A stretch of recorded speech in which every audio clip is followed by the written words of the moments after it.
పాట సంఖ్య 547 పాడుకుందాము. తన రాజ్యమునకు మహిమకు పిలిచిన మన ప్రభువు తగినట్టుగా నడిచేద్దాం. 547 కొత్త వాటిలో, పాత వాటిలో 541.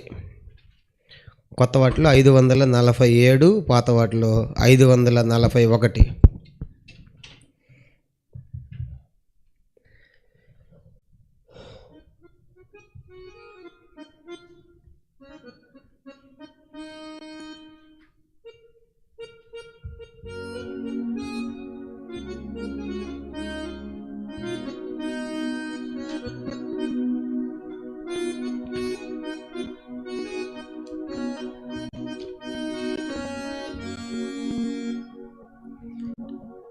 తన రాజ్యమునకు మహిమకు పిలచిన, తన రాజ్యమునకు మహిమకు పిలచిన మన ప్రభువుకు తగినట్లు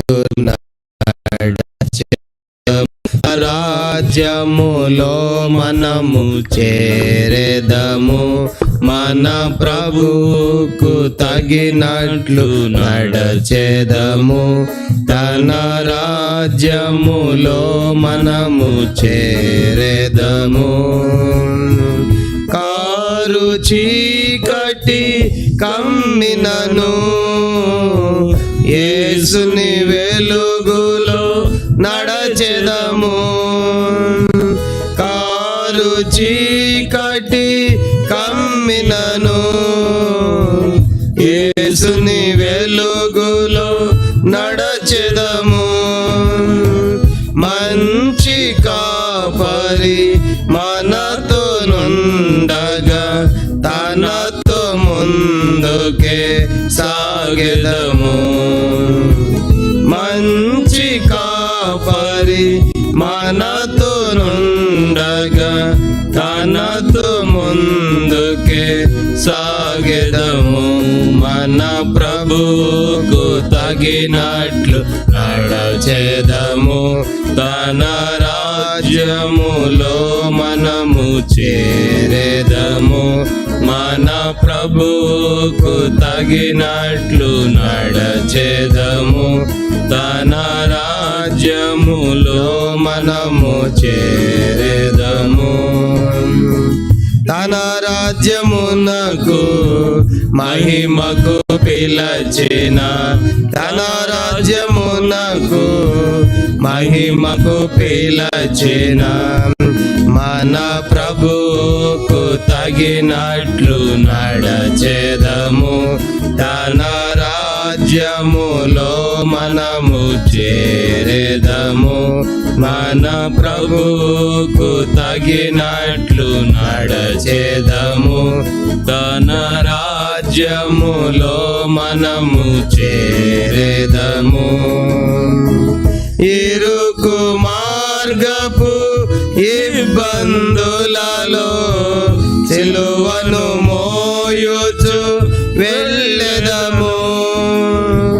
ఇరుకు మార్గపు ఇబ్బందులలో సిలువను మోయుచు వెళ్ళెదము. యేసే మనదు భారము మోయుచు మనకు మార్గము చూపును. యేసే మనదు భారము మోయుచు మనకు మార్గము చూపును. మన ప్రభువుకు తగినట్లు నడచెదము. తన రాజ్యములో మనము చేరెదము. మన ప్రభువుకు తగినట్లు నడచెదము. తన రాజ్యములో మనము చేరెదము. ఉప్పొంగుచున్న ఉపద్రవములలో ఉన్నవాడనని ప్రభువనెను. ఉప్పొంగుచున్న ఉపద్రవములలో ఉన్నవా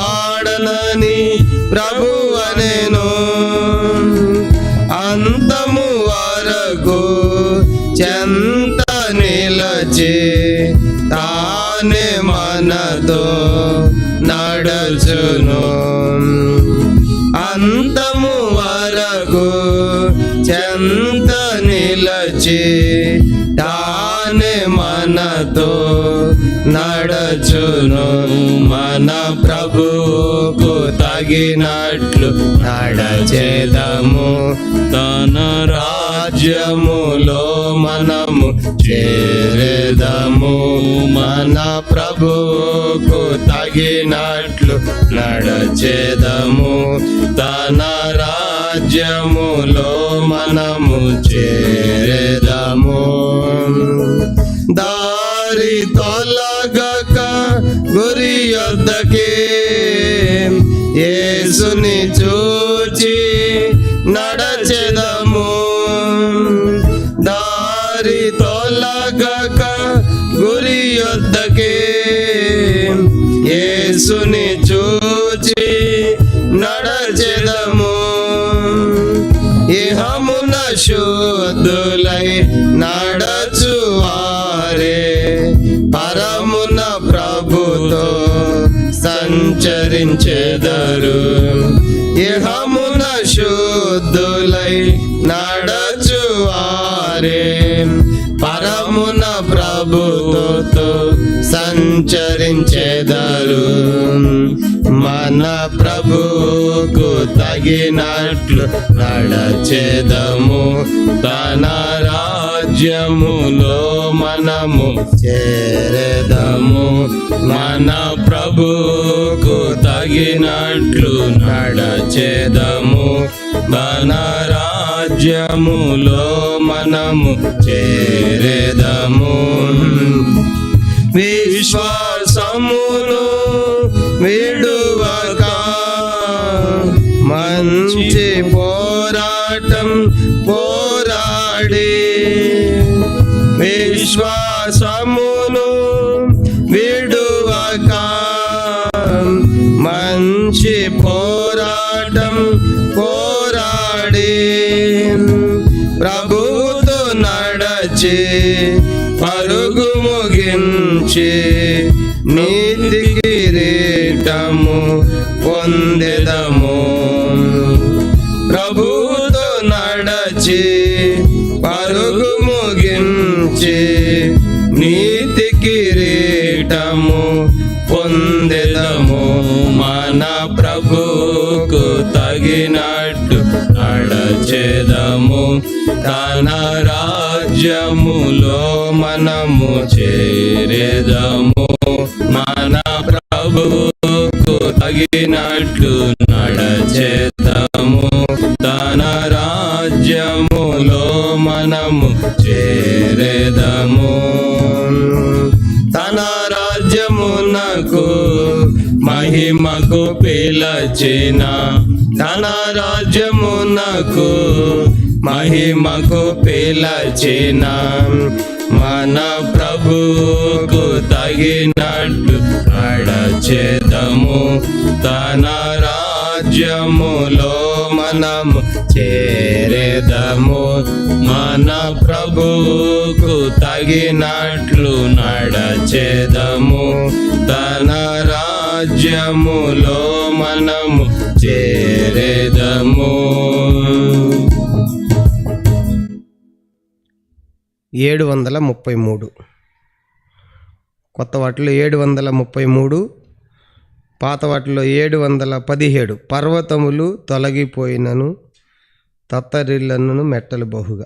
733 new song book, 717 old song book.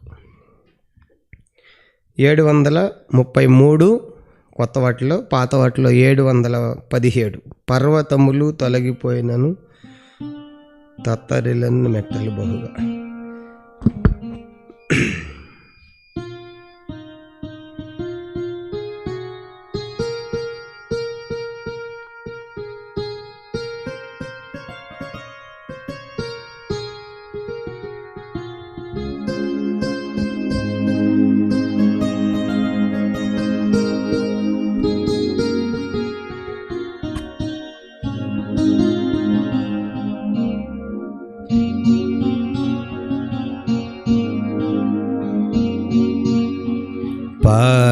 పర్వతములు తొలగిపోయినను మెట్టలు బహుగా పర్వతములు తొలగిపోయినను తత్తరిల్లినను మెట్టలు బహుగా సమాధానము విడచిపోదు నీ నిబంధన తొలగిపోదు పర్వతములు తొలగిపోయినను సైన్యములధిపతి యెహోవా తానే శేషించిన తన ప్రజలకు తానే సైన్యములధిపతి యెహోవా శేషించిన తన ప్రజలకు తానే భూషణ కిరీటము సొగసైన మకుటము భూషణ కిరీటము సొగసైన మకుటము చిగురు మహిమ శుభ లక్షణమగును పర్వతములు తొలగిపోయినను తత్తరిల్లినను మెట్టలు బహుగా సమాధానము విడచిపోదు నీ నిబంధన తొలగిపోదు పర్వతములు తొలగిపోయినను మంటి పురుగు వంటి యాకోబు స్వల్ప జనమగు ఇశ్రాయేలు మంటి పురుగు వంటి యాకోబు స్వల్ప జనమగు ఇశ్రాయేలు విమోచకుడు పరిశుద్ధ దేవుడు విమోచకుడు పరిశుద్ధ దేవుడు భయము వలదని సహాయము చేయును పర్వతములు తొలగిపోయినను తత్తరిల్లినను మెట్టలు బహుగా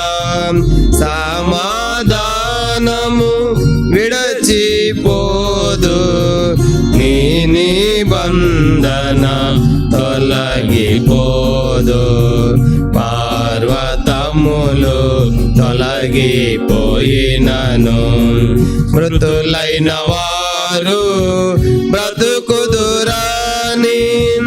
వారి శవములు జీవములగునని మృతులైన వారు బ్రతుకుదురని వారి శవములు జీవములగునని మంటిలో పడి ఉన్న ప్రేతలైన వారు మంటిలో పడి ఉన్న ప్రేతలైన వారు మేల్కొని మహిమలు ఆనందింతురు పర్వతములు తొలగిపోయినను తత్తరిల్లినను మెట్టలు బహుగా సమాధానము విడచిపోదు నీ నిబంధన తొలగిపోదు సర్వతములు తొలగిపోయినను యెరూషలేము నివాసులకు సంరక్షకుడు యెహోవా తానే యెరూషలేము నివాసులకు సంరక్షకుడు యెహోవా తానే నా నిమిత్తము దావీదు నిమిత్తము నా నిమిత్తము దావీదు నిమిత్తము ఈ పట్టణమును కాపాడి రాజు రక్షింతు. పర్వతములు తొలగిపోయినాను, తరిల్లినాను, మెట్టలు బహుగా సమాధానము విడచిపోదు. నీ నిబంధన తొలగిపోదు. పర్వతములు తొలగిపోయినను, నా పాదములను వలలో నుండి విడిపించి ప్రభు నడిపించును. నా పాదములను వలలో నుండి విడిపించి ప్రభు నడిపించును. నా కను దృష్టి యెహోవా వైపుకే, నా కను దృష్టి యెహోవా వైపుకే తిరిగి ఉన్నది. హల్లెలూయా.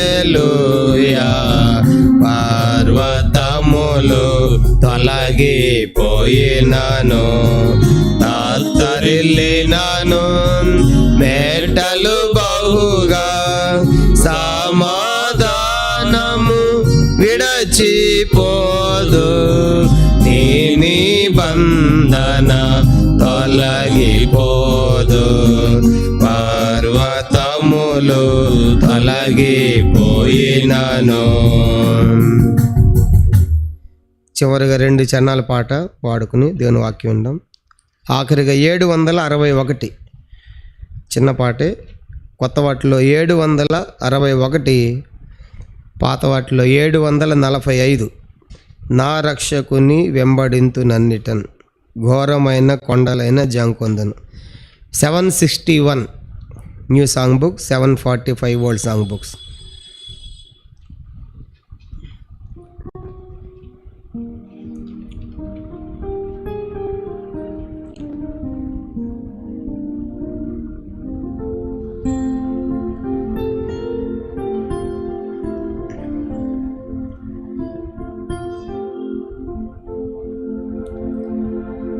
నా రక్షకుని వెంబడింతు నన్నిటన్, ఘోరమైన కొండలైన జాంకొందును.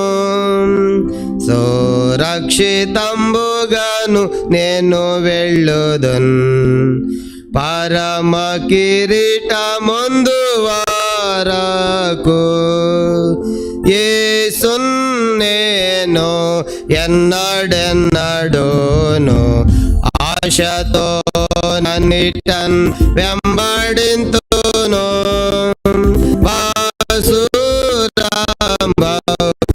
ప్రభువే కన్నుల్ మూసికొని ఎక్కడిని వెళ్ళుదున్. నా యేసు తోడ వెళ్ళుచుందు నెల్లడన్, ప్రయాసమైన లోయలైన భయపడన్. దయచూపు యేసు నన్ను వెంబడించుచు, భయమేల భువనంబులో దాగన్.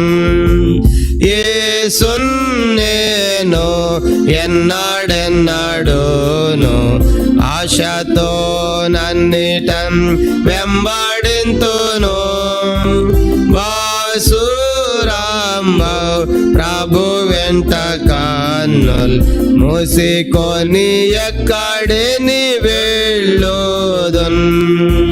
నా కాలమెల్ల యేసు నందు నమ్ముదున్, వికారంకు వార్ది అయిన నే దాటుదున్. నా కర్త తోడ నెందునైనా నేగుదున్, నా కామెక్కి తండ్రి జూచువారకున్. యేసున్ నేను ఎన్నడెన్నడూను ఆశతో నన్నిటన్ వెంబడింతును. వాసురాంబ ప్రభు వెంట కన్నుల్ మూసికొని ఎక్కడిని వెళ్ళుదున్. నీ ధర్మశాస్త్రములో ఆశ్చర్యమైనవి. బైబిల్ పల్లె వాడుకుంటాము.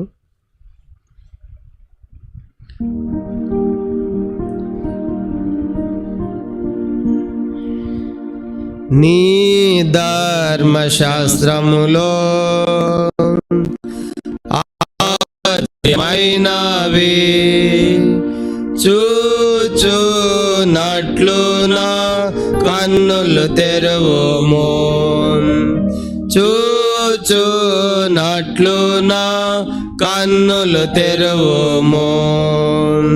నీ ధర్మశాస్త్రములో ఆశ్చర్యమైనవి చూచునట్లు నా కన్నులు తెరువుము. చూచునట్లు నా కన్నులు తెరువుము. ప్రార్థన చేసుకుంటాం.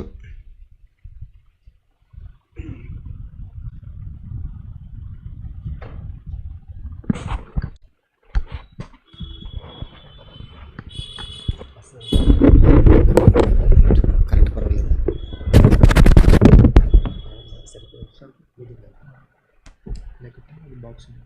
బ్యాటరీ బాక్స్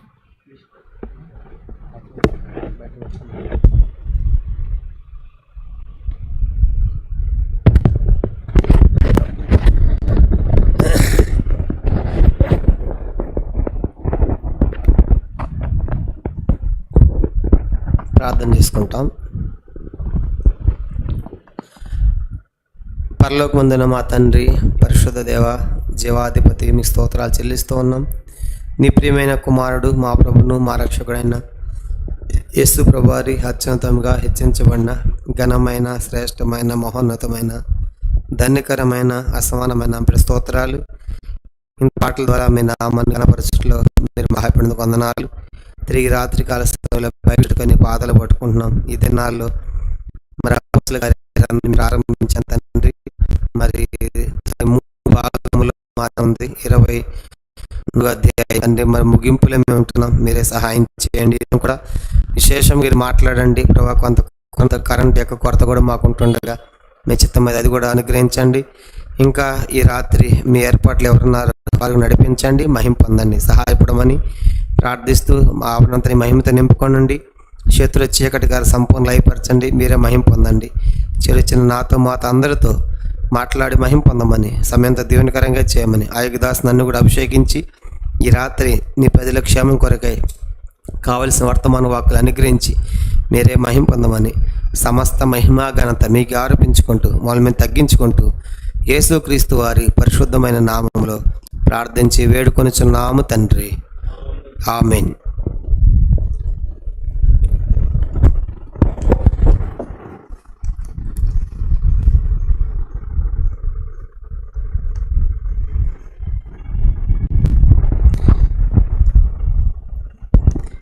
మనం అపోస్తల కార్య గ్రంథాన్ని మనం ప్రారంభించాము. అపోస్తల కార్యం అన్నది మొత్తం 28 అధ్యాయాలతో కూడినటువంటి పుస్తకంగా మనం చూస్తున్నాం. దాన్ని 3 ముఖ్యమైన భాగాలుగా మనం విభజించుకోవడం జరిగింది. దాంట్లో మొదటి 7 అధ్యాయాలు యెరూషలేములో సంఘము అని మనం ప్రారంభించాము, దాన్ని ముగించుకున్నాము. ఆ తర్వాత 8 నుంచి 12 అధ్యాయాలు మనం గమనించామంటే యోదయ సమరయ దేశాల సంఘము అని మనం టైటిల్ ఇచ్చుకున్నాము, అది కూడా మనం ముగించుకున్నాము. ఆ తర్వాత మరి 13 నుంచి 28 అధ్యాయాలు దానికి కూడా టైటిల్ ఇచ్చుకున్నాము, అన్యుల దేశాలలో సంఘము, లేదంటే బూది గంతముల వరకు సంఘము అని మనం టైటిల్ ఇచ్చుకున్నాం. లేదంటే అపోస్తలుడైన పౌలు గారి యొక్క ప్రయాణములు అని కూడా అనవచ్చని కూడా మనం చదువుకున్నాం, టైటిల్ ఇచ్చుకున్నాం. దాంట్లో మన 3వ ముఖ్య భాగంలో మన ధ్యానం ఉంది. ఈ 3వ ముఖ్య భాగంలో మనం దాదాపుగా 22 అధ్యాయాలు కంప్లీట్ చేసుకుని 23 అధ్యాయాలు కూడా ప్రవేశించాము. 23 అధ్యాయం అన్నది మొత్తం మనకి 35 వచనాలు మనకు కనబడుతూ ఉన్నాయి. 23 అధ్యాయం మన ధ్యానము 23 అధ్యాయంలో ఉంది. 23 అధ్యాయం అన్నది మనకి మొత్తము 35 వచనాలు మనకు కనబడుతుంది. దీన్ని మనం మొత్తము మరి 3 భాగాలుగా మనం విభజించుకున్నాం 23 అధ్యాయాన్ని. 23 అధ్యాయం మొత్తం 23 భాగాలుగా మనం విభజించుకున్నాము. మొదటి భాగం అన్నది మొదటి 11 వచనాలు. 23 అధ్యాయము మొదటి 11 వచనాలు మొదటి భాగంగా మనము ధ్యానం చేసుకున్నాం. దానికి కూడా ఆ మొదటి 11 వచనాలకి మనం మహాసభను ఉద్దేశించి పౌలు ప్రసంగించుట, ఇది మనం ముగించుకున్నాం. మహాసభను ఉద్దేశించి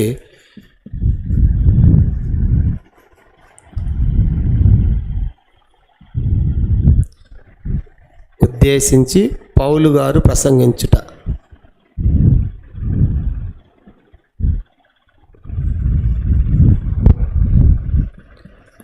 ఇది మనం ముగించుకున్నాము.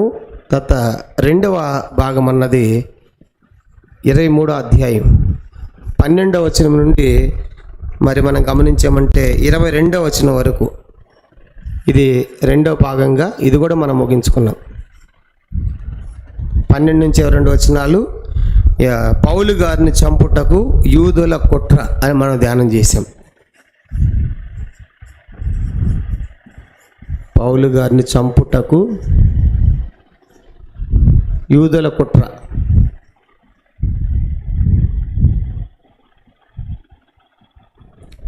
కాబట్టి మనము ఈ భాగం మనం ధ్యానం చేసి ముగించాం. ఇప్పుడు మూడో భాగం అన్నది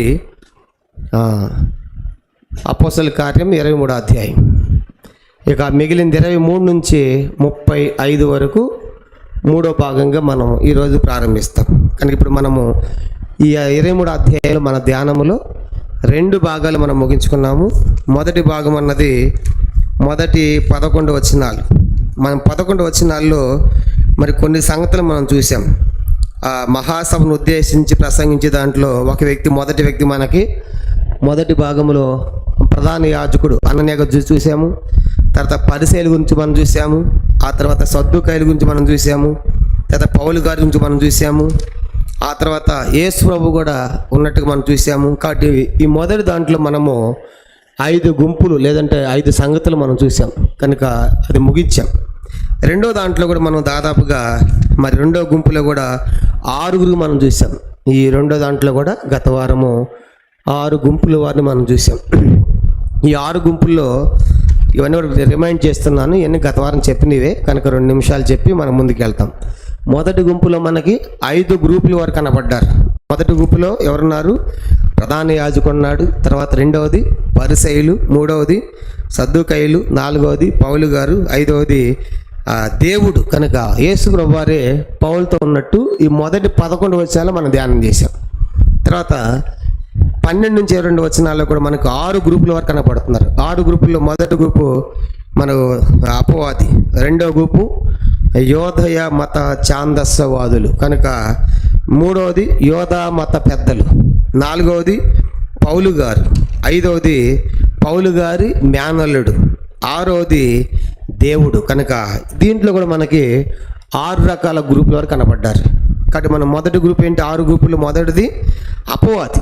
అపవాది అనేవాడు మొదటి నుంచి కూడా దేవుని సేవను అడ్డగించాలి, సంఘాల్లో సమస్యలు సృష్టించాలి, సేవకుల్ని చంపాలి అనేది అపవాది యొక్క కుట్రగా మనకు ఆది కాండం నుంచి మనకు కనబడతా ఉంది. కనుక మొట్టమొదటి గుంపులు అపవాదే ఉంటాడు. రెండోది యోధ మత ఛాందస్సువాదులు. 40 మంది అన్నం తినకుండా కట్టుకట్టారు పౌలు గారిని చంపాలని. కనుక వాళ్ళు యోధ మత ఛాందస్సువాదులు. పౌలుని చంపితే కానీ మేము అన్నం తినమన్నారు. మూడో గుంపు మత పెద్దలు. ఈ మత పెద్దలు కూడా హత్యకు, కుట్రలకు అంగీకరిస్తున్నారు, పౌలుని చంపడానికి అంగీకరిస్తున్నారు. కనుక యోధ మత పెద్దలు మూడో గుంపులో. నాలుగోది అలాంటి పరిస్థితుల్లో పౌలు గారు ఎంత నిబ్బరంగా ఉన్నాడు, ఎంత ఓర్పుతో ఉన్నాడు, ఎంత ధైర్యంతో ఉన్నాడో మనం చూస్తూ వచ్చాం. ఐదవది పౌలు గారి మేనల్లుడు. కనుక పడుచువాడు కానీ యవనస్తుడే కానీ కనుక ఎంత గొప్ప కార్యం చేశాడు. కనుక పౌలు గారిని చంపాలనుకుంటున్నారనే సమాచారాన్ని సహస్రాధిపతి వద్దకు చేరవేశాడు. ఆ రీతిగా పౌలు గారి మేనల్లుడు అంటే పౌలు గారికి ఒక కుటుంబం ఉంది, ఆయనకు ఒక సహోదరి ఉంది, కనుక వాళ్ళకి ఒక పిల్లవాడు ఉన్నాడు అనే సంగతి కూడా మనం గత వారం మనం చూసాం.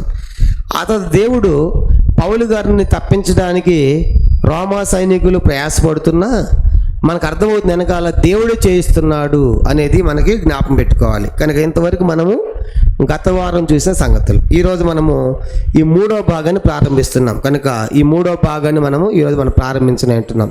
ఈ 3వ భాగానికి కూడా ఒక టైటిల్ రాసుకుందాము. 3వ భాగానికి టైటిల్ ఫేలిక్స్ వద్దకు పంపబడిన పౌలు గారు.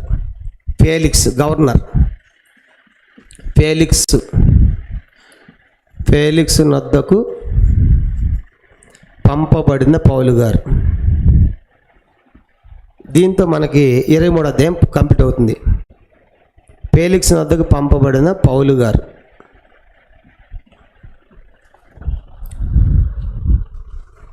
మనకు అర్థమవుతుంది 23వ అధ్యాయం అన్నది చివరి భాగము 23 నుంచి 35 వచనాలు. కనుక ఇది ఈరోజు మనం ప్రారంభించేటువంటి భాగం. ఒకసారి చదువుతాము. అపోస్తల కార్యములు 23వ అధ్యాయం. ఇప్పుడు చెప్పిందంతా కూడా మనం గత క్లాసులో మనం ధ్యానం చేసిన సంగతులే కాబట్టి ఇప్పుడు దాని కొనసాగింపు మనం ప్రారంభిస్తున్నాం. 23వ అధ్యాయము 23 నుంచి మనం ప్రారంభిద్దాం. అపోస్తల కార్యములు 23వ అధ్యాయం. కాబట్టి ఇప్పుడు పౌలు గారు మహాసభ ముందు ఉన్నాడు. శాస్త్రులు, పరిసయ్యులు, సద్దుకాయులు, కనుక ఇలాగ వీళ్ళందరూ గుంపులు వారు ఎట్లా ప్రవర్తించారు అనే సంగతులు మనం ధ్యానం చేస్తూ వచ్చాం. ఇప్పుడు మనము 23వ అధ్యాయం 23వ వచనం. అపోస్తల కార్యములు 23. తరువాత అతడు శతాధిపతుల్లో 2 తన వద్దకు పిలిచి కైసరయ వరకు వెళ్ళుటకు 200 మంది సైనికులను, 70 మంది గుర్రపు రౌతులను, 200 మంది ఈటెల వారిని రాత్రి 9 గంటలకు సిద్ధపరిచిరి. పౌలును ఎక్కించి అధిపతి అయిన ఫేలిక్స్ వద్దకు భద్రముగా తీసుకుని పోవటకు గుర్రములను సిద్ధపరచుడని చెప్పాను. మరి ఈ ప్రకారముగా ఒక పత్రిక రాశాను. మహాఘనత వహించిన అధిపతి అయిన ఫేలిక్స్, క్లౌదియా లూసియా వందనములు. యూదులు ఈ మనుష్యుని పట్టుకొని చంపబోయినప్పుడు అతడు రోమీడని నేను విని సైనికులతో వచ్చి అతను తప్పించి తిని వారు అతని మీద మోపిన నేరమేమో తెలుసుకొని కోరి నేను వారి మహాసభ ఎద్దుకు అతను తీసుకుని వచ్చి తిని వారు తమ ధర్మశాస్త్ర వాదములను గురించి అతని మీద నేరం మోపిరే గాని మాడములకైనను బంధకములకైనను తగిన నేరము అతనిదేమీ కనపరచలేదు. అయితే వారు ఈ మనుషుని మీద కుట్ర చేయని ఉన్నారని నాకు తెలియవచ్చినందున వెంటనే అతని నీ యొద్దకు పంపితిని. నేరం మోపిన వారు కూడా అతని మీద చెప్పాలని ఉన్న సంగతి నీరు చెప్పుకొన ఆజ్ఞాపించి తిని కాబట్టి అతడు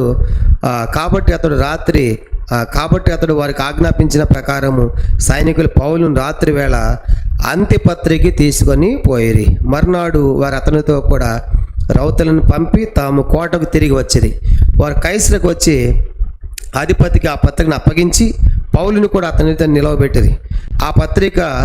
అధిపతి ఆ పత్రిక చదివినప్పుడు ఇతడు ఏ ప్రదేశపు వాడని అడిగి అతడు కిలికియా వాడని తెలుసుకొని నీ మీద నేరం మోపువారు కూడా వచ్చినప్పుడు నీ సంగతి పూర్ణముగా విచారించనని చెప్పి హేరోదు అధికార మందిరములు అతన్ని కావలి ఉంచవలనని ఆజ్ఞాపించెను.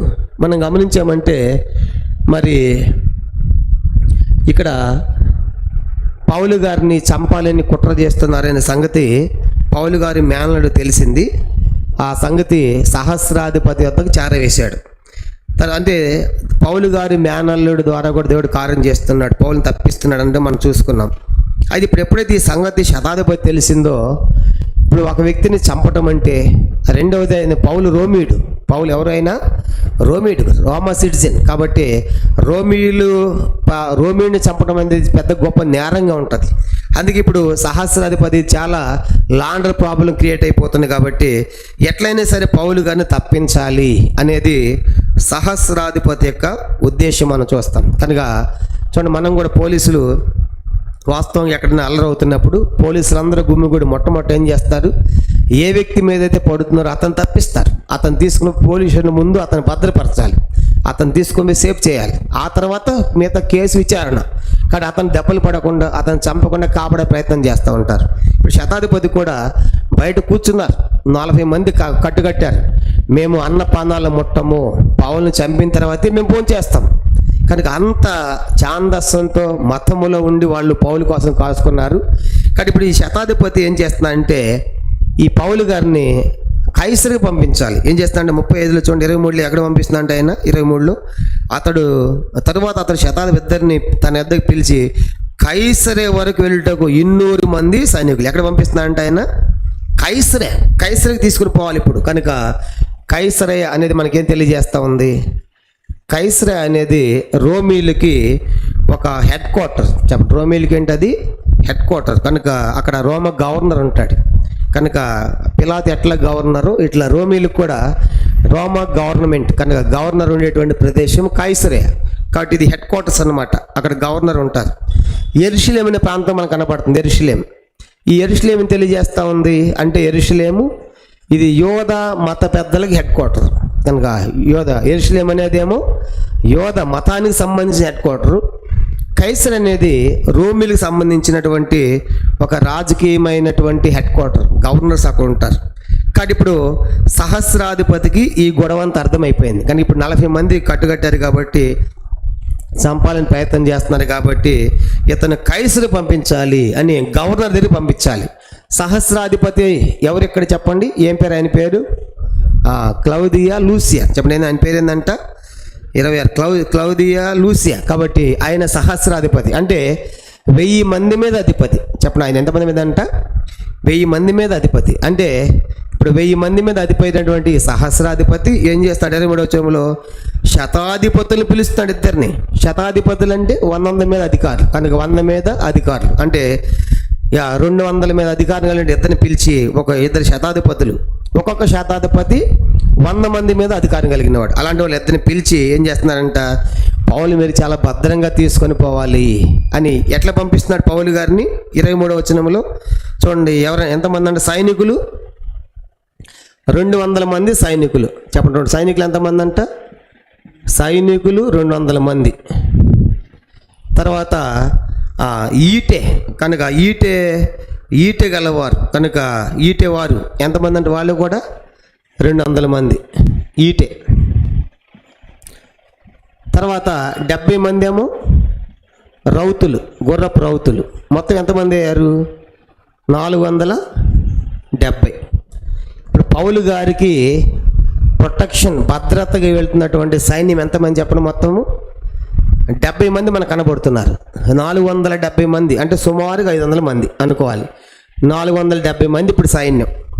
ఎందుకు ఇంత సైన్యం? ఎందుకు పౌలు గారికి ఇంత ప్రొటెక్షన్? ఎందుకంటే బయట 40 మంది కాసుకున్నారు కాబట్టి వాళ్ళకి గుట్టు చప్పుడు తెలియకుండా, వాళ్ళకి ఎవరికి తెలియకుండా రాత్రి 8 గంటల కంటే బయలుదేరాల్సింది వాళ్ళు. చూడండి 23వ వచనంలోనే కైసరు వరకు వెళ్ళటకు 200 మంది సైనికులను, 70 మంది గుర్రపు రౌతులను, 200 మంది ఈట గలవారిని రాత్రి 9 గంటలకు సిద్ధపరిచి, రాత్రి అంటే 8 గంటలకు వెళ్ళవలసిన టైం కూడా 9 గంటలకి, కనుక రాత్రి వేళ. కాబట్టి ఇప్పుడు ఒక విషయం ఆలోచించండి, సహస్రాధిపతి అంటే ఎంతమంది మీద అధికారం చెప్పుకున్నాము? 1000 మంది మీద.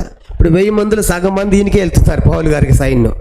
అంటే చూడండి, ఇప్పుడు పౌలు గారు ఇప్పుడు ఒక నేరస్తుడిగా వాళ్ళ దృష్టిలో ఉన్న పౌలు గారికి భద్రత, ప్రొటెక్షన్ ఎంత అంటే సుమారుగా 30 తక్కువ 500 మంది, సగం మంది పోతున్నారు సైన్యం. అంటే ఎంత గొప్ప ప్రొటెక్షన్, భద్రత పౌలు గారికి పంపిస్తున్నారో మనం చూస్తాం. కాబట్టి ఒక విధంగా పౌలు గారు విఐపి అనుకోవాలి. చెప్పండి, ఎవరంటే మన భాషలో అనుకోవాలంటే విఐపి. కనుక 400 మంది సైనికుల మధ్యలో పోతున్నాడు. కనుక ఎంత గొప్ప విఐపిగా మనం చూస్తాం పౌలు గారిని. ఇంత భద్రత ఎందుకంటే ఒకసారి ఆలోచించాలి, 470 మంది సైన్యాన్ని పెట్టాడు అంటే సహస్రాధిపతి పరిస్థితి ఎంత తీవ్రంగా ఉందో ఆలోచించండి.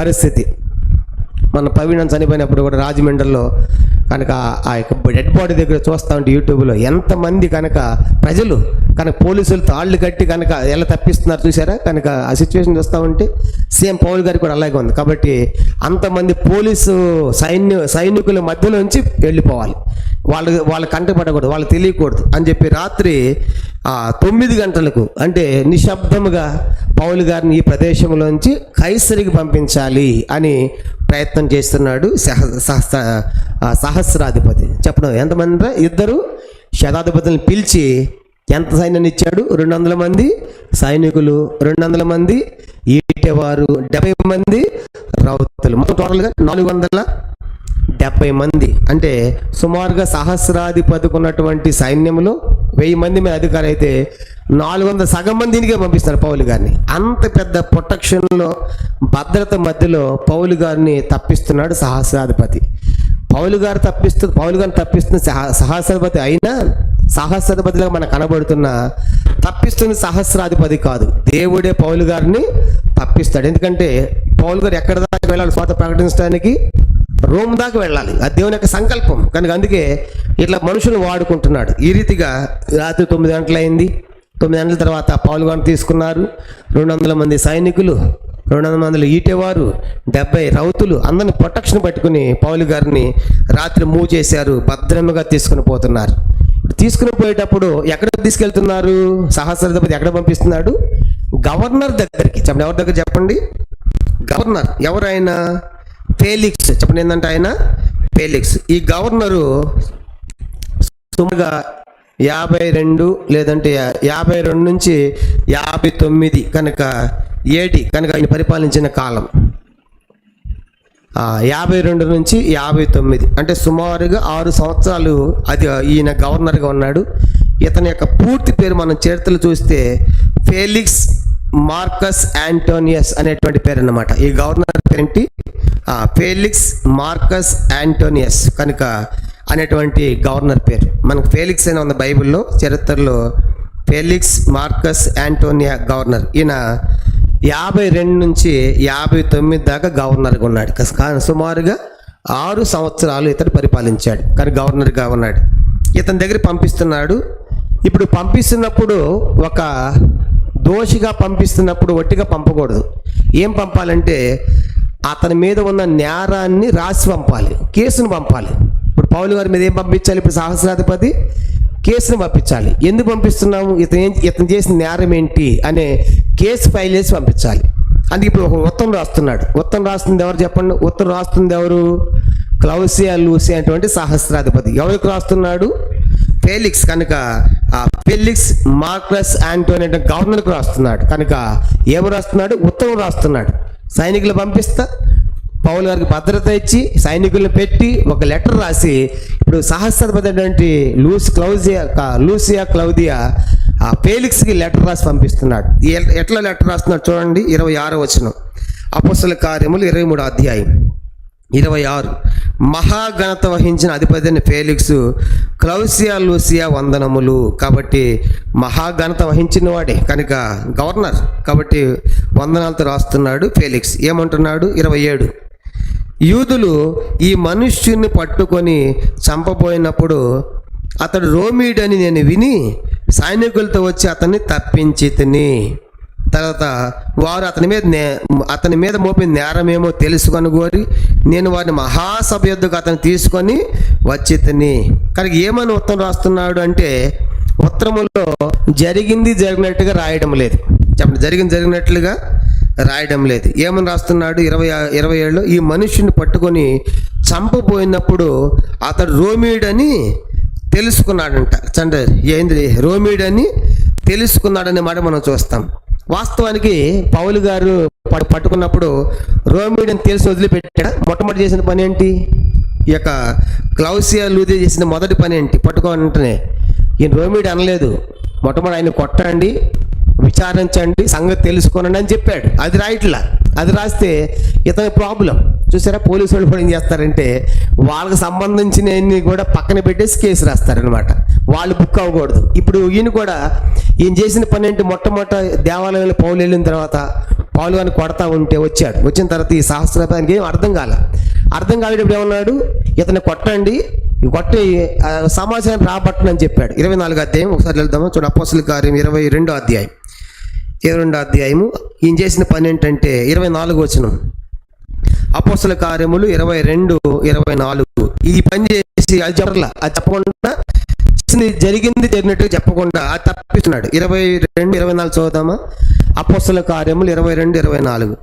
వారు అతనికి విరోధముగా ఇలాగన కేకలు వేసిన హేతువేమో తెలుసుకుంటగా సహస్రాధిపతి కోడాలు అతను కొట్టి విమర్శింపాలని చెప్పి కోటలో తీసుకొని పొండని ఆజ్ఞాపించెను. ఏమని చెప్పాడు సహస్రాధిపతి పౌలు గారి విషయంలో? కోడాలతో కొట్టండి, విమర్శించండి, కనుక సమాచారం తెలుసుకోండి అని చెప్పేసి ఇలాగ చెప్పాడు. ఇది రాయట్లా, ఇది రాస్తే తన ఉద్యోగానికి వేస్తారన్నమాట. తనకు ప్రాబ్లం. అందుకే ఏ మనుషుడు నమ్మదగిన వాడు కాదు కనుక ఏ మనిషి వాడు తప్పు వాడు చెప్పుకోడు. కానీ చూసారా, కనుక నా తప్పు నేను చెప్పుకోను, అవన్నీ కవర్ చేసుకుంటాం. ఇప్పుడు లెటర్లో నేను పౌలుని చూశాను, రోమిని తెలుసుకున్నాను, పట్టుకుని చంపు కాపాడదని చెప్తున్నాడు. కానీ మొట్టమొదటి నేను అతన్ని కొట్టమని చెప్పాను, విమర్శించమని చెప్పాను, ఆ సంగతులు రాయటం లేదు. అది కాకుండా జరిగింది జరిగినట్టుగా చెప్పకుండా తనకు సమస్య లేకుండా రాస్తున్నాడు ఉత్తరం, కనుక పంపిస్తున్నాడు లెటర్. ఆ రీతిగా మనకు అర్థమవుతుంది కదా. కాబట్టి అక్కడేమో కొట్టమని చెప్పాడు, ఇప్పుడు లెటర్లోనేమో అది రాయడంలా అంటే కవర్ చేస్తున్నాడు. తను చేసి తను కవర్ చేసుకుని తనకు సమస్య రాకుండా చూసుకుని లెటర్ ప్రారంభిస్తున్నాడు. ఏమన్నాడు ఇంకా 27వ వచనం, అపోస్తలుల కార్యములు 23-27. ఈ యూదులు మనుష్యుని పట్టుకొని చంపబోయినప్పుడు అతడు రోమీడని నేను విని సైనికులతో వచ్చి అతన్ని తప్పించి తిని కాదు, కనుక అలా చేయలేదు. విని వచ్చిన తర్వాత అతను పట్టుకొనండి, కొట్టండి, విమర్శించండి అని చెప్పాడు. అవి రాయకుండా నేను తప్పించానని చెప్పాడు. నెక్స్ట్ 29వ వచనం, వారు తమ ధర్మశాస్త్రములను గూర్చి అతని మీద నేరం మోపిరే గాని మరణములకైనను బంధముకైనను తగిన నేరం అతని ఏమీ కనుపరచలేదు. ఇదైతే వాస్తవమే. కనుక వాళ్ళు నేరాలు మోపారు కానీ అవన్నీ కూడా సరిపడలేదు. కనుక దానికి మరణాన్ని కానీ బంధకాలకు కానీ చేసింది ఆయనేం కనపడటం లేదు. కాబట్టి ఇక్కడ మనకు అర్థమవుతుంది యెరూషలేములో పౌలు గారికి చాలా ప్రమాదం ఉంది. కనుక అందుకే దేవుడే ఈ రీతిగా వీళ్ళని వాడుకొని రోమా సైనికులను వాడుకొని వాళ్ళ ద్వారా దేవుడు పౌలు గారిని తప్పిస్తూ ఉన్నాడు. దేవుని ఉద్దేశం ఏంటంటే ఎందుకు ఈ రీతిగా పౌలు గారిని తప్పించాలంటే 11వ వచనం, 23వ అధ్యాయం 11వ వచనం, ప్రభు ఏమంటున్నాడు 23:11, ఆ రాత్రి ప్రభు అతని యొద్ద నిల్చుండి ధైర్యంగా ఉండము, యెరూషలేమును నన్ను గూర్చి నీవెలాగూ సాక్ష్యం ఇచ్చుతో అలాగ రోమాలో కూడా సాక్ష్యం ఇయ్యవలెను. అంటే ఇప్పుడు దేవుని ఉద్దేశం ఏంటంటే పౌలు గారు రోమ్ దాకా వెళ్ళాలి. ఇంకా రోమ్ దాకా వెళ్ళటం అంటే అది రోమిలకి చాలా ముఖ్య పట్టణం, అది కేంద్రం అని చెప్పి హెడ్ క్వార్టర్స్, అక్కడ దాకా సువార్త వెళ్ళాలి. కనుక అక్కడ వెళ్ళి పౌలు సువార్త ప్రకటించాలి. అది ప్రభు యొక్క ప్రధాన ఉద్దేశంగా మనకు కనపడతా ఉంది. కాబట్టి ఆ సామ్రాజ్యానికి అది రోమ్ అనేది ముఖ్య పట్టణం కాబట్టి పౌలు గారు అక్కడ సువార్త చెప్పాలి. దాని కొరకే దేవుడు పౌలు గారిని తీసుకెళ్తున్నాడు, ఎన్నో రకాల పరిస్థితుల్లో కనుక తీసుకెళ్తున్నాడు. కాబట్టి దేవుడు కొన్నిసార్లు కొన్ని పరిస్థితులు దేవుడు నడిపిస్తాడు. కొన్ని కఠినంగా ఉన్నప్పటికీ కూడా మనకు అనుకూలంగా లేకపోయినప్పుడు కూడా దేవుడే తీసుకెళ్తున్నాడు. మనకు దేవునికి సరెండర్ అయితే, మనం దేవునికి లొంగిపోయామంటే, దేవునికి సమర్పించుకున్నామంటే, దేవునికి అర్పించుకున్నామంటే ఆయన చేసే కార్యాలు మనం చూస్తాం. కాబట్టి వారు అన్నపానాలు పుచ్చుకొని పౌలుని చంపేంత వరకు మేము బోధన చేయమని కట్టుకట్టారు. అలాంటి పరిస్థితులు అద్భుతంగా పౌలు గారి మేనల్లుడి ద్వారా సహస్రాధిపతికి వెళ్తాం.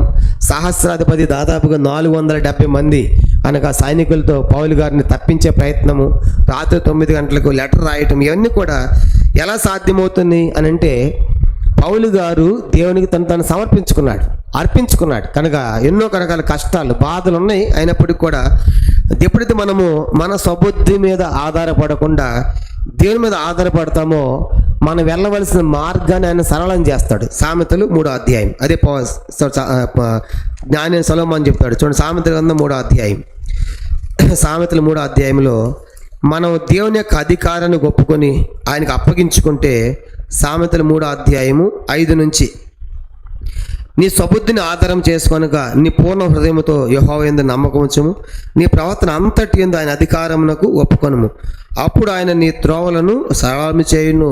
కానీ ఇప్పుడు నేను జ్ఞాని కదా అనుకొనవద్దు, యెహోవా యందు భయభక్తి కలిగి చెడుతనమును విడిచిపెట్టుము. కానీ ఇప్పుడు పౌలు గారి యొక్క మార్గాన్ని దేవుడు సరళం చేస్తున్నాడు. కారణం ఏంటంటే పౌలు గారు పూర్తిగా దేవుని మీద ఆధారపడిన వ్యక్తిగా మనకు కనపడుతున్నాడు. పౌలు గారు పూర్తిగా తన స్వబుద్ధి మీద కాకుండా దేని మీద ఆధారపడుతున్నాడు.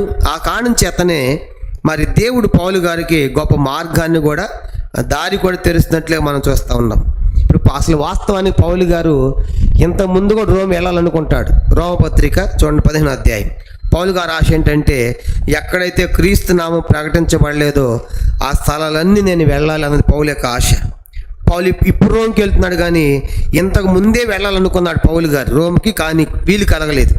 రోమపత్రిక 15 అధ్యాయం, రోమన్ చాప్టర్ 15 వర్స్ 22, రోమ 15:22, రోమ 15:22. ఈ హేతు చేత మీ ఎద్దకు రాకుండా నాకు అనేక పర్యాయముల ఆటంకము కలిగాను. రోమిలరా, నేను ఎన్నోసార్లు రాను కానీ ఇప్పుడు నాకు ఎన్నోసార్లు ఆటంకాలై రోమ్కి రాలేకపోయాను. అంటే పౌలు గారి దృష్టిలో ఎప్పుడో ఉంది రోమ్ వెళ్ళాలని ఆశ ఉంది, కానీ ఆయన వెళ్ళలేకపోయాడు. ఈ పౌలు గారి ఆశ ఏంటి? పైన 18వ వచనం నుంచి చూడండి. రోమపత్రిక 15 అధ్యాయం 18 నుంచి 22 వరకు మనం చదువుతాం. రోమపత్రిక 15 అధ్యాయం 18వ వచనం నుండి 21 దాకా నేను చదువుతున్నాను. ఎలాగనగా అన్ని జనులు విధేయులగునట్లు వాక్యము చేతను, క్రియ చేతను, గురుతుల బలము చేతను, మహత్కార్యముల బలము చేతను, పరిశుద్ధాత్మ బలము చేతను, క్రీస్తు నా ద్వారా చేయించిన వాటిని గూర్చే గాని మరి దేన్ని గూర్చి మాట్లాడి తెగింపను. కాబట్టి యెరూషలేము మొదలుకొని చుట్టుపట్ల ప్రదేశముల యందు ఇల్లూరీకు ప్రాంతం వరకు క్రీస్తు సువార్తను పూర్ణముగా ప్రకటించి ఉన్నాను. నేనైతే మరి ఒకని పునాది మీద కట్టబడకుండా నిమిత్తము ఆయన కూర్చిన సమాచారం ఎవరికి తెలియజేయబడలేదో వారు చూతురనియు వినిన వారు గ్రహింతురనియు రాయబడిన ప్రకారము క్రీస్తు నామం మెరుగని చోట్లను సువార్తను ప్రకటింపాలని మిక్కిలి ఆశ గలవాడినై ఉండి అలాగూ ప్రకటించేది. పౌలు గారు తను తిరిగినటువంటి ప్రదేశాలతో పేర్లతో సహా చెప్తా ఉన్నాడు. ఎక్కడి దాకా వెళ్ళాడంటే ఆయన సువార్తకి ఇల్లూరిక, చూడండి మ్యాప్లో మనకు కనబడతా ఉంది ఇల్లూరిక, ఇక్కడ దాకా వెళ్ళాడు. కనుక ఈ ప్రాంతము దాకా ఇవన్నీ తిరిగారు. కనుక ఇల్లూరికి దాకా వెళ్ళాడంట. ఇల్లూరి దాకా వెళ్ళాడు. ఇంకా అక్కడ దాకా వెళ్ళటమే కాదు, పౌలు గారి మెయిన్ గోల్ ఏంటంటే అక్కడ చెప్పాడు చూడండి 20లో, క్రీస్తు నామము ఎరగని చోట్ల ప్రకటించాలి. ఇదే మిషనరీ వర్క్. కనుక ఎవరికి తెలియని ప్రభుని గూర్చి తెలియని ప్రజలకు చెప్పాలి. అది పౌలు యొక్క టార్గెట్గా మనం చూస్తాం. కనుక పౌలు యొక్క నీ ఆశ ఏంటంటే క్రీస్తు నామము ఎక్కడ తెలియదో అక్కడగానే ప్రకటిస్తాను. కనుక ఒకరు కట్టాడు కదా, ఒకరు కట్టినటువంటి ఆ పునాది మీద నేను మరలా కట్టను. వాళ్ళు కట్టిన దాని మీద నేను కట్టాలనుకోవట్లేదు, కానీ నేను క్రీస్తు నామము ఎరగని చోట్ల ప్రకటించాలి అనేది పౌలు గారికి ఉద్దేశంగా మనకు కనబడతా ఉంది. అందుకే ఈ యొక్క ప్రయాణం మనం చూసినప్పుడు ఇండైరెక్ట్గా రోమ ప్రయాణం కూడా ప్రారంభమైనట్టుగా మనకు కనబడతా ఉంటుంది. కానీ ఇప్పుడు డైరెక్ట్ రోమ ప్రయాణం లేదు, కానీ ఇండైరెక్ట్గా రోమ ప్రయాణం కూడా ప్రారంభమైనట్టే మనకు కనబడుతుంది. మొత్తం పౌలు గారి ప్రయాణం ఎల్లని చెప్పుకున్నాం మనము. 3 మిషనరీ ప్రయాణాలు చెప్పుకున్నాము. తర్వాత 4వది ఒకటి దమస్కు ప్రయాణం చెప్పుకున్నాము. 5వది రోమ ప్రయాణం. మొత్తం పౌలు గారు చేసిన ప్రయాణాలు మనము 5గా విభజించుకున్నాం.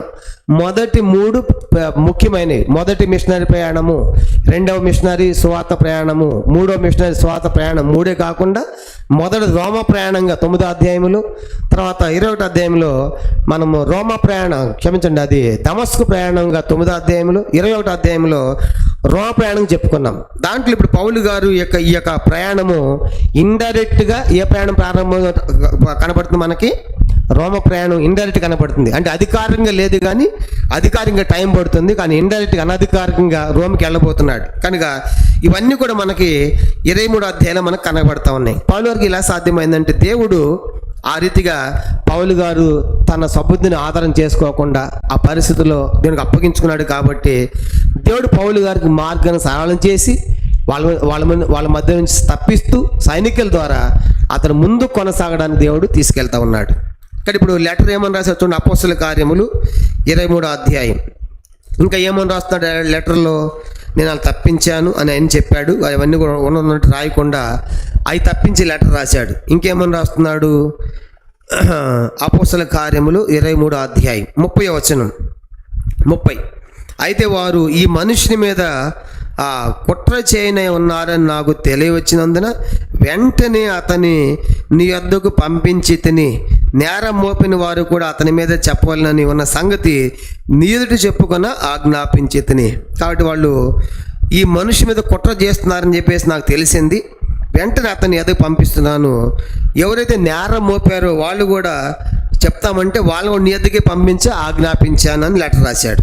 ఇప్పుడు ఒక ప్రశ్న ఏంటంటే, లెటర్ ఎట్లా రాశాడు? 25వ వచనంలో ఈ ప్రకారం ఒక పత్రిక రాసి, ఈ ప్రకారం కంటే పౌలుగా క్లౌదియా లూసియా రాసిన లెటర్ ఏదైతే ఉందో ఆ లెటర్లో ఏముందో లూకా గారు యాస్టీజ్గా రాశాడు. కనుక యాస్టీజ్గా అంటే లోకా గారికి ఈ లెటర్ ఎలా దొరికింది కనుక రాసినప్పుడు అని చూసినప్పుడు, లోకా గారు వైద్యుడు, బాగా చదువుకున్న ఆయన కనుక బాగా జ్ఞాని. అందుకే పౌలు గారు ఈ లోకా సువార్త కానీ అపోస్తల కార్యం రాసినప్పుడు మిగతా సువార్తలు లేని సంగతి ఎన్నో రాస్తాడు.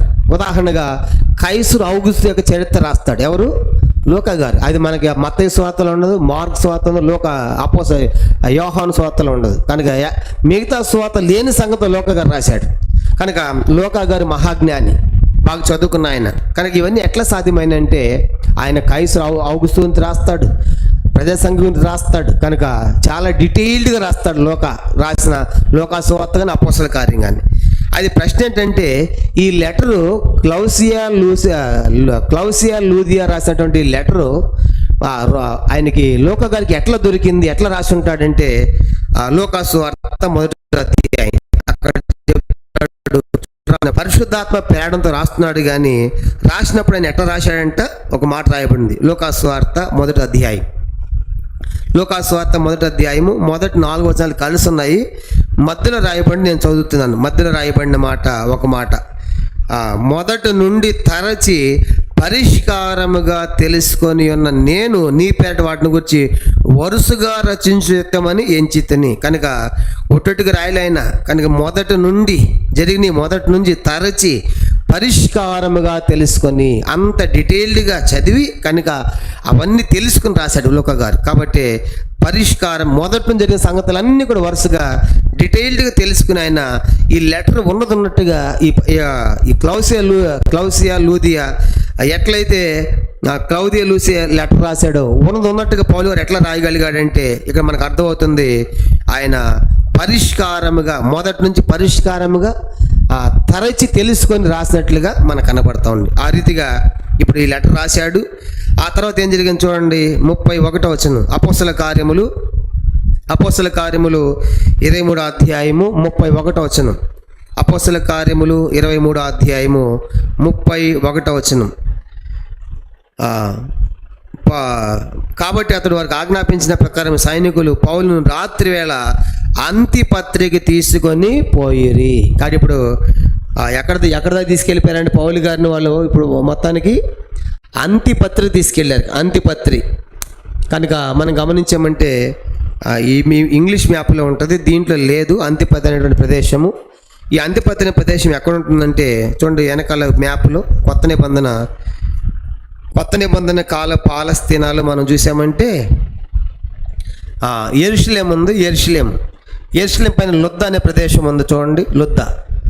దానిపైన కైసరే ఉంది. ఇప్పుడు వాళ్ళు ఎక్కడ దాకా పోతున్నారు, తీసుకెళ్లాల్సింది ఎక్కడికి?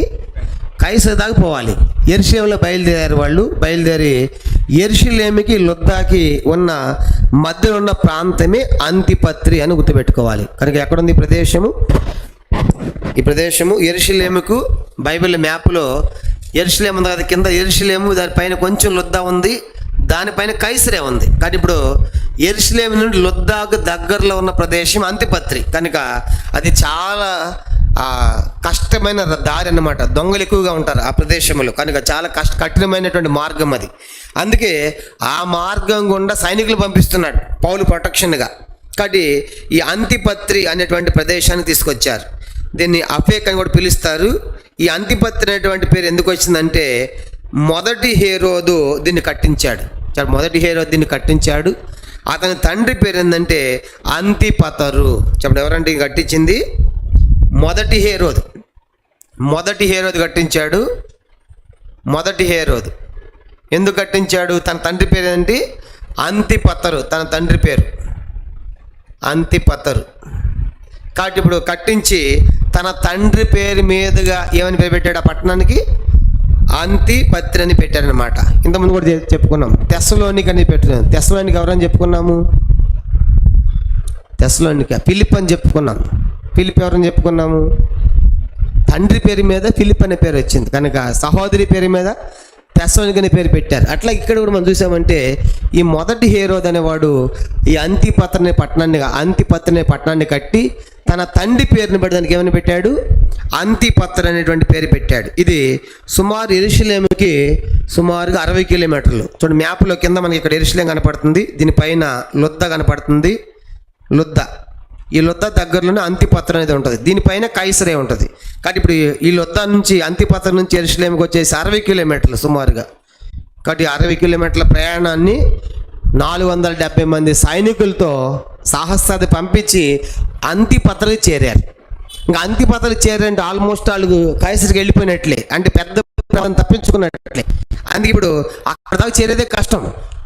ఆ దారంతా కూడా దొంగలు ఉండే మార్గం, అదంతా చాలా కఠినమైన మార్గం. కాబట్టి మధ్యలో ఎక్కడ అడ్డగిస్తారు వీళ్ళని చెప్పేసి వీళ్ళెవరు తెలియకుండా రాత్రికి రాత్రే 9 గంటలప్పుడు రాత్రి వేళ అంటే మనుషులందరూ పడుకున్న వేళ ఈ సైన్యాడు ఇప్పుడు ఈ లెటర్ అంతా రాశాడు. అర్థమైంది కదా? ఇప్పుడు లెటర్ రాసింది ఎవరు? క్లౌదియా లూసియా రాశాడు. ఎవరికి రాశాడు? ఫేలిక్స్, గవర్నర్ అయినటువంటి ఫేలిక్స్కి రాశాడు. ఏమని రాస్తున్నాడు? ఇతని మీద ఉన్న కేసు గురించి అంతా లెటర్ రాశాడు. కేసులు ఏమని రాశాడు? కనుక ఉన్నట్టుగా రాయకుండా పెట్టకుండా కనుక తనకు సమస్య రాకుండా లెటర్ రాశాడు. లెటర్ రాసి ఇప్పుడు సైనికుల నుంచి పంపించారు. వాళ్ళు ఎక్కడి దాకా వెళ్ళారంటే ఇప్పుడు అంతిపత్రి అనేటువంటి అపోస్తలుల కార్యం 23వ అధ్యాయం. అపోస్తలుల కార్యం 23వ అధ్యాయము. ఆ రీతిగా లెటర్ తీసుకున్నారు. ఆ సైనికులందరూ 470 మంది సైనికులు వచ్చారు, లెటర్ తీసుకున్నారు. ఇప్పుడు ఏం జరిగిందంటే 23వ అధ్యాయము చూడండి 31వ వచనం. 31వ వచనం. పౌలును రాత్రి వేళ అంతిపత్రిక తీసుకొని పోయిరి. అంటే ఇప్పుడు యెరూషలేము నుంచి అంతిపత్రిక ఎన్ని కిలోమీటర్లు అని చెప్పుకున్నాం? సుమారుగా 60 కిలోమీటర్లు. ఇది కొండ ప్రాంతం, దొంగలకు దోపిడీదారులకు ఎక్కువ ఉండేటువంటి అవకాశం, చాలా కఠినమైన భయంకరమైనటువంటి ప్రదేశము ఈ యొక్క 60 కిలోమీటర్లు. అంత కష్టమైంది కాబట్టి మీరు పౌలు గారిని భద్రంగా తీసుకొని పోవాలని, జాగ్రత్త తీసుకొని పోవాలని చెప్పేసి సైనికులను తీసుకొని పోయారు. ఇప్పుడు అక్కడ వెళ్ళిన తర్వాత తీసుకొచ్చి ఏం చేశారు? 31వ వచనం తర్వాత మర్నాడు వారు అతనితో కూడా రౌతులను పంపి తాము కోటకు తిరిగి వచ్చిరి. అంటే తిరిగి వచ్చింది ఎంతమంది? చెప్పండి, తిరిగి వచ్చింది ఎంతమంది? తిరిగి వచ్చిన వాళ్ళు ఎంతమంది? మొత్తం పోయింది ఎంతమంది సైనికులు? 470 మంది వెళ్ళారు. ఎక్కడి దాకా వెళ్ళారు? అంతిపత్రి దాకా వెళ్ళారు. అదే చాలా కష్టమైన కఠినమైన ప్రదేశం. అక్కడ దాకా చేరుకుంటే ఇక ఆల్మోస్ట్ వాళ్ళు కైసరి పోయినట్టే, ఈజీ అనమాట ఆడ నుంచి వెళ్ళటం. అయితే ఇప్పుడు అక్కడ దాకా ఇంతమంది సైనికులు పోయి ఎవరిని పంపిస్తున్నారు? రౌతులను మాత్రమే పంపిస్తున్నారు. ఈ మిగతా 400 మంది ఏమైపోయారు? ఇప్పుడు మళ్ళీ రిటర్న్ వెనక్కి వెళ్ళిపోతున్నారు. వీళ్ళు వెళ్ళిపోయారు 400 మంది. ఈ 70 మంది చాలేక, ఎందుకంటే కఠినమైన దాటుకున్నారుగా, కష్టమైన దాటారు కాబట్టి ఈ 70 మంది రౌతులు వారిని ఉంచి పౌలు దగ్గర మీరు తీసుకున్న బండి ఎక్కడ కైసరికి అని చెప్పేసి ఈ 400 మంది రిటర్న్ అవుతున్నారు. అదనమాట అక్కడ రాయబడిన మాట 31వ వచనంలో. రౌతులను పంపి తాము కోటకు తిరిగి. ఏ కోట ఇది? Fortress Anthony. యెరూషలేములోని, యెరూషలేము దగ్గర ఉన్నటువంటి కోట అని చెప్పుకున్నాం కదా, ఫోర్ట్రెస్ యాంటోనీ అని చెప్పేసి. కనుక ఆ కోట అక్కడే రోమా సైన్యం అంతా ఉండేది. ఆ కోటకు వాళ్ళు తిరిగి వచ్చారు. మన అంటే యెరూషలేముకి వాళ్ళు వెళ్ళిపోయారు. అక్కడ దాకా పౌలుని తీసుకొచ్చారు. నెక్స్ట్ 32వ వచనం. 32 చూడండి. వారు కైసరుకు వచ్చి అధిపతికి ఆ పత్రికను అప్పగించి పౌలును కూడా అతని ఎదుట నిలవబెట్టిరి. కానీ ఇప్పుడు వచ్చేటువంటి ఆ సైనికులంతా కలిసి అధిపతి అంటే ఎవరు ఇక్కడ? Governor Felix. చెప్పండి ఎవరైనా? ఫేలిక్స్. కనుక ఆయన దగ్గరికి వచ్చారు, ఆ యొక్క అధిపతికి అప్పగించారు, అతన్ని నిలబెట్టారు. నిలబెట్టిన తర్వాత ఏమంటున్నాడు? ఆ అధిపతి ఆ పత్రికను చదివినప్పుడు ఇతడు ఏ ప్రదేశపు వాడని అడిగి అతడు కిలికియా వాడని తెలుసుకొని. కానీ ఇప్పుడు అధిపతికి ఆ లెటర్ తెచ్చారు కదా, లెటర్ అంతా చదివి వినిపించిన తర్వాత ఇంతకీ ఇతని మీద కేసు మోపారు, కానీ ఇతను ఏ ప్రాంతానికి సంబంధించిన వాడు అని అడిగినప్పుడు వాళ్ళు ఏమన్నారు? కిలికియా అన్నమాట. కనుక చూడండి, ఇక్కడ పౌలు ఎక్కడ పుట్టాడు? కిలికియా. ఇది అన్నమాట ప్రస్తుతం టర్కీ దేశం. కనుక చూడండి, ఈ కిలికియా ప్రదేశం, ఈ తార్సు కిలికియా అంతా ఈ ప్రదేశం, ఈ కిలికియాలోని ప్రదేశం పౌలు పుట్టాడు. వీళ్ళకున్న ఒక గొప్ప అడ్వాంటేజ్ ఏంటంటే ఈ తార్సు కిలికియలు పుట్టిన వాళ్ళకి ఏముందని చెప్పుకున్నాం? ఆటోమేటిక్గా ఏమవుతుందని చెప్పుకున్నాం మనం? రోమ పౌరసత్వం ఒకటి ఉంటుంది. కనుక అది మెయిన్. కనుక ఈ ప్రాంతంలో పుట్టిన వారికి ఆటోమేటిక్గా రోమ పౌరసత్వం వస్తుంది. రెండవది వీళ్ళ మీద కేసులు పెట్టినా రోమీలు ఆ కేసును తెలుసుకోవచ్చు, మా మీద ఏం కేసు పెట్టారనే లెటర్ వాళ్ళు తెలుసుకునే ఛాన్స్ అవకాశం రోమీలకి మాత్రం ఉండేది. ఇప్పుడు పౌలు మీద కేసు పెట్టారు కాబట్టి పౌలు గారు నా మీద నువ్వు మోపిన నేరం ఏంటని ఆ తెలుసుకునే కాపీ తీసే అధికారం రైట్ ఎవరికి చెప్పండి, పౌలు గారికి కూడా ఉంటుంది. కనుక ఒకటి, ఇక్కడ పుట్టిన వాళ్ళకి రాజకీయ ఆటోమేటిక్గా రోమ పౌరసత్వం ఆటోమేటిక్గా వస్తుంది. రెండవది, వాళ్ళ మీద పెట్టిన కేసు ఏమైతే ఉందో అది తెలుసుకునే అధికారం కూడా, ఆ హక్కు కూడా వాళ్ళకి రోమీలకు ఉంటుంది. రెండవది. మూడోది ఏంటంటే, మూడవ ఆధిక్యత అక్కడ పుట్టిన వాళ్ళకి, చూడండి, కొన్ని కేసులు ఏ ప్రాంతంలో ఉన్న కేసులు ఆ ప్రాంతంలో విచారిస్తూ ఉంటారు. కానీ వీళ్ళకు ఉన్నటువంటి ఒక అడ్వాంటేజ్ ఏంటంటే, వీళ్ళ పుట్టిన వాళ్ళు ఇక తార్సులోని కిలికీ ప్రాంతంలో పుట్టినటువంటి వీళ్ళ రోమీలకి దేశంలో ఎక్కడైనా వాదించుకోవచ్చు వాళ్ళ కేసు. చూసారా, అంటే ఏ ప్రదేశానికైనా. అందుకే యేసురావు టైంలో పిలాత్ దగ్గరికి వెళ్తే పిలాత్ ఏమంటాడు, హేరోదు ఏమంటాడు, ఇతడు ఏ ప్రదేశపు వాళ్ళు అడిగినప్పుడు వాళ్ళు ఏమన్నారు, ఈయన గలిలయుడు అన్నాడు. లోకాసు వార్త 23వ అధ్యాయం చూడండి ఒకసారి. లోకాసు వార్త అది మా చదివి మీకు అర్థమవుతుంది. అప్పుడు ఆయన అంటాడు, ఇది నా అండర్ కాదు, నా సరౌండింగ్స్ కాదు, ఈయన తీసుకొని అంటాడు. లోకాసు వార్త 23వ అధ్యాయం 6-7 వచనాలు. లోకాసు వార్త 23వ అధ్యాయము.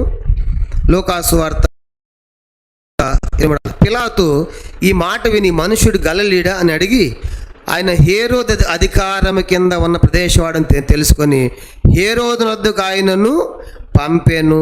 కాబట్టి ఇప్పుడు పిలాతు దగ్గర తీసుకొస్తా ఉంటే, ఈ మనుషుడు గలిలయుడా, గలిలయ ప్రాంతం పరిపాలిస్తున్న హేరోదు నేను కాదు, కాబట్టి ఎక్కడ తీసుకోండి ఈయన్ను అంటే, ఈయన కేసు ఎక్కడ వాదించాలి, హేరోదు దగ్గరే వాదించాలి. ఎందుకంటే హేరోదు ప్రాంతం సంబంధించిన వ్యక్తి ఈయన, అక్కడే వాదించాలి అని పిలాతు హేరోదు దగ్గర పంపించాడు. ఇప్పుడు ఇక్కడ పౌలు గారిని కూడా ఫేలిక్స్ దగ్గరికి వచ్చిన తర్వాత, ఈ గవర్నర్ దగ్గర కేసు వచ్చిన తర్వాత, ఈయన ఏ ప్రదేశం తెలుసుకున్నప్పుడు ఏమని చెప్పారు వాళ్ళు, ఈయన కిలికియా ప్రాంతంలో పుట్టినవాడు అని అన్నాడు. అంటే ఇప్పుడు కిలికియా ప్రాంతంలో పుట్టిన వాళ్ళకి కేసు ఎక్కడైనా వాదించుకోవచ్చు. ఆ దేశం అంతట్లో, ఆ సామ్రాజ్యం అంతట్లో ఏ కోర్టులోనే వాదించుకోవచ్చు. కనుక అలాంటి ఆధిక్యత వాళ్ళకు ఉంది. కనుక ఎవరికి, రోమీలకు ఉంది. ఆ కిలికి ప్రాంతంలో పుట్టినటువంటి వాళ్ళకు ఉంది. కానీ ఇప్పుడు పౌలు గారు ఎక్కడ వాదించుకోవచ్చు, పౌలు గారు ఎక్కడైనా వాదించుకోవచ్చు. రోమా సామ్రాజ్యంలో ఆయన కేసు ఎక్కడైనా వాదించుకోవచ్చు. అందుకే ఆ తర్వాత మనకు ముందు వచ్చేలా మనకు కనబడుతుంది, తన కేసును తానే వాదించుకుంటాడు. ఎవరు, పౌలు గారే. కనుక ఎంత చక్కగా మనం చూస్తాం ముందు అధ్యాయంలో. మన ప్రవీణ్ అన్న కూడా మనం చూసాం. ప్రవీణ్ అన్న కూడా సుప్రీంకోర్టులో మీ లాయర్ ఎవరంటే ఏమన్నాడు, అయినా నాకు ఈ కేసుకి నేనే లాయర్ని, కనుక ఆయన వాదించుకుంటాడంట. కానీ చూసారా, కానీ ఇప్పుడు పౌలు గారు కూడా ఒక మంచి ఒక లాయర్, అడ్వకేట్, ఎంతో చక్కగా వాదిస్తాడు. ముందు అధ్యాయంలో మనం నేర్చుకుంటాం. కాబట్టి ఇప్పుడు పౌలు గారికి ఉన్న 3 ఆధిక్యతలు చూసాం. ఒకటేం చెప్పండి, ఆ కిలికే ప్రాంతంలో పుట్టిన వాళ్ళకి ఏముంది, ఆటోమేటిక్గా రోమా పౌరసత్వం ఉంది. రెండవది, వాళ్ళ మీద కేసులు వేసినప్పుడు డైరెక్ట్గా వాళ్ళు కేసు తెలుసు అధికారం కూడా, హక్కు కూడా వాళ్ళకి దొరుకుతుంది. మూడవది, వాళ్ళ కేసు ప్రదేశం ఏ ప్రదేశంలో దేశంలో వాదించుకోవచ్చు. కనుక అందుకే ఇప్పుడు ఈయన కిలికే ప్రాంతం అనగానే ఓహో ఇలాంటి వాళ్ళకి ఎక్కడ వాదించుకోవచ్చు కాబట్టి అని చెప్పేసి ఏమంటున్నాడు ఆయన ఫేలిక్స్. 23వ అధ్యాయం అపోస్తలుల కార్యములు 23వ అధ్యాయము చూడండి ఏమంటున్నాడు ఆయన. అధిపతి 33వ వచనం 33. ఆ పత్రిక వారు కైసరుకు వచ్చి అధిపతికి ఆ పత్రికను అప్పగించి పౌలును కూడా అతని ఎదుట నిలబెట్టిరి. అధిపతి ఆ పత్రిక చదివినప్పుడు ఇతడు ఏ ప్రదేశపు వాడు అని అడిగి, అతడు కిలికి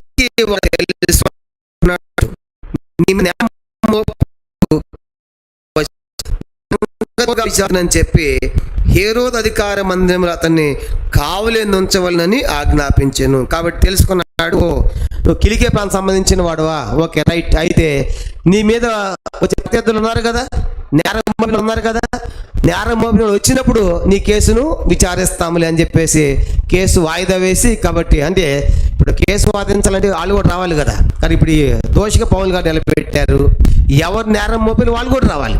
వాళ్ళు వచ్చిన తర్వాత అప్పుడు దాన్ని చూద్దాంలే, అప్పుడు సంపూర్ణంగా విచారిద్దామని చెప్పేసి ఏం చేశారంట, హేరోదు అధికార మందిరములో ఆయన ఉంచాలని చెప్పేసి ఆజ్ఞాపించాడు. కావాలి ఈ మొదటి హేరోదు కట్టించుకున్న మందిరం ఇది. కనుక మొదటి హేరోదు పెట్టారు.